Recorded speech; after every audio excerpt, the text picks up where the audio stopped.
بسم اللہ الرحمن الرحیم۔ جنرل نالج واقفیت عامہ کلاس 3 کا چیپٹر نمبر 5 ہم پڑھ رہے تھے، اور اس میں علامہ محمد اقبال کے جو مشقی سوالات تھے ان کا جواب ریٹن ہم نے وہ بھی کرنا تھا۔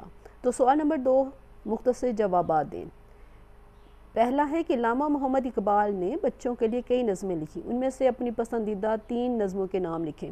تو ہم نے کتاب میں پڑھا تھا کہ ایک مکڑا اور مکھی، ایک پہاڑ اور گلہری، جگنو، پرندے کی فریاد، ہمدردی اور بچے کی دعا زیادہ مشہور ہیں۔ یہ ساری بانگ درہ ان کی کتاب تھی، اس کے نظمیں اس میں ہیں، تو ہم ان میں سے کوئی بھی 3 جو آپ کو آسان لگے لکھنے میں اور یاد کرنے میں وہ آپ کر لیں گے۔ میں نے لکھا ایک پہاڑ اور گلہری، بچے کی دعا، جگنو۔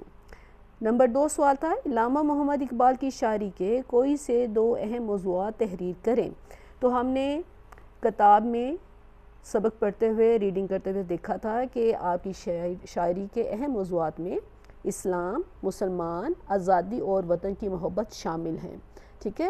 تو ان میں سے میں نے یہاں پہ 2 لکھے ہیں، اسلام اور آزادی۔ آپ مسلمان، وطن کی محبت کچھ بھی لکھ سکتے ہیں، کوئی سے 2 موضوعات لکھ سکتے ہیں۔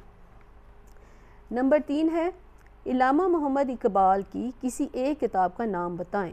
تو بانگ درہ میں نے لکھا ہے کہ جس میں یہ ساری نظمیں تھی بچوں کی، تو بال جبریل، ضرب کلیم، بہت ساری علامہ اقبال کی کتابیں، تو بانگ درہ مشہور کتاب ہے، میں نے اس لیے بانگ درہ کا نام لکھا ہے۔